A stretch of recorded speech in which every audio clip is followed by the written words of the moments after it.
this is Miriam and welcome back to my channel. For today's video po is ko lang po sa inyo kung paano ako nakakuha ng multiple clients sa Upwork.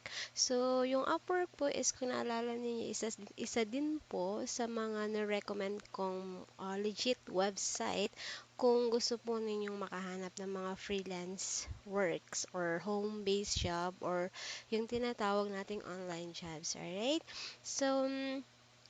Aside from online jobs is isa din po sa mga nakukuhanan or nahahanapan ko ng clients is itong Upwork.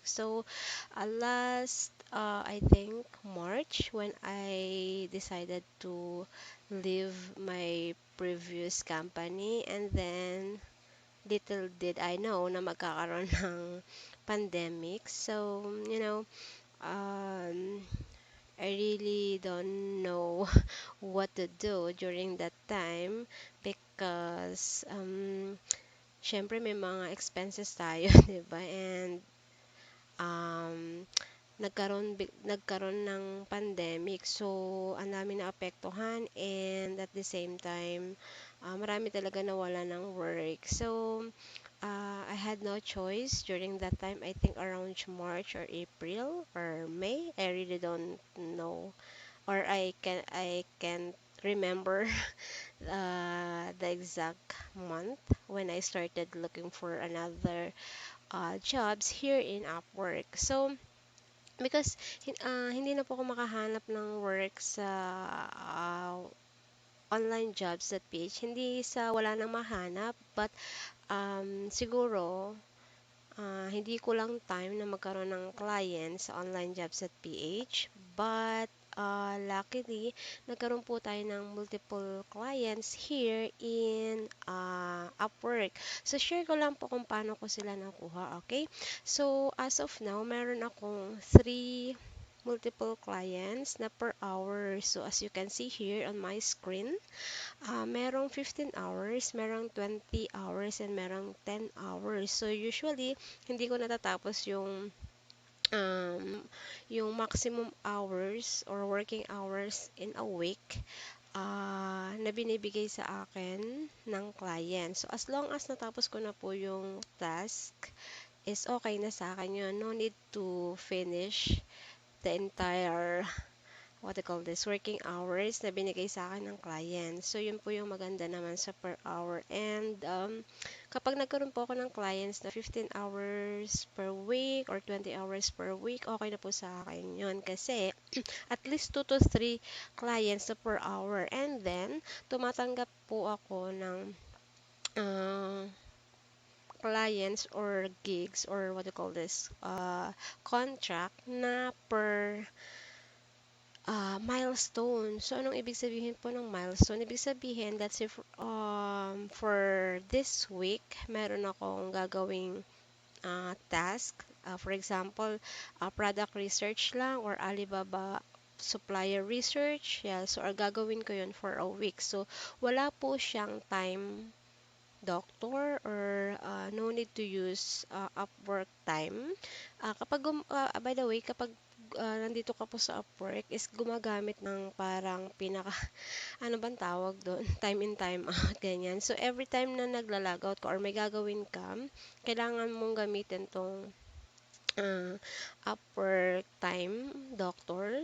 Hindi ko alam kung anong eksaktong tawag dito. But anyway, you have to use this para every 10 minutes kasi na naggagawa ka or ginagawa mo yung task mo, nagkakaroon ng screenshot. So, doon nagbe-base si client kung ano yung ginagawa mo for the entire week or for the entire hours na nag-work ka. Let's say for 15 hours, for 20 hours. Ayun. So, no need na gumawa ka ng reports or anything like that. Basta gumamit ka ng Upwork time doctor is or time whatever is no need to prepare any reports, and doon na magbe-base clients kung ilang oras yung nagamit mo for a week or for that particular task. Alright? And then, sa milestone naman is at least 2 to 3 or at least 1 to 2, something like that. Depende kung merong send ng invitation sa akin at kaya ko naman gawin, kaya ko isingin sa oras, go. Pwedeng-pwede kong kuhanin. So, yun po yung ginagawa ko.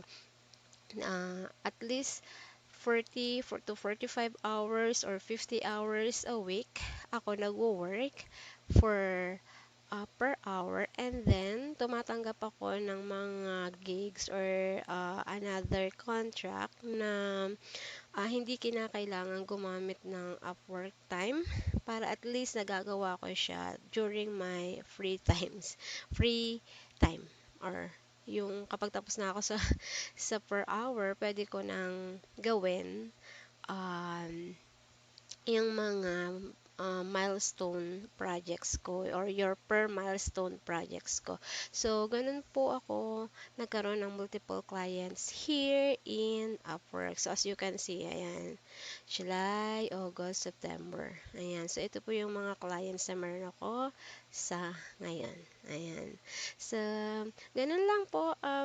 Maximize your time. We have 40 hours a week para sa per hour, and then tumanggap ka ng what do you call this, contract by milestone. So at least pwede mong gawin yun, pwede mong isingit during your free time, or as long as kaya mong i-deliver yung task na binigay sa'yo. For example, for a week, kailangan ko makapag-provide ng product or suppliers, at least 2 to 3 suppliers, okay na po yun. So, ganun lang yung mga works na tinatanggap ko. Madalian lang. So, hindi masyadong komplikado. So, yun lang guys.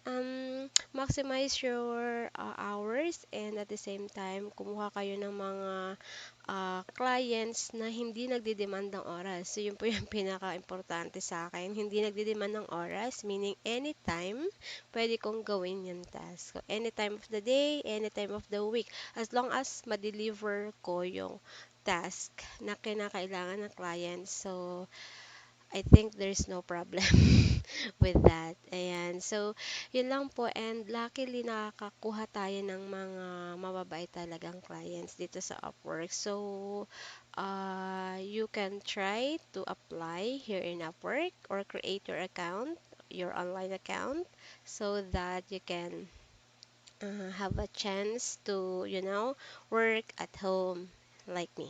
Okay?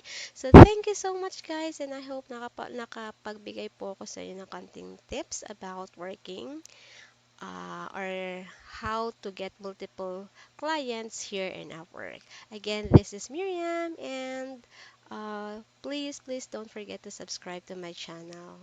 Bye bye!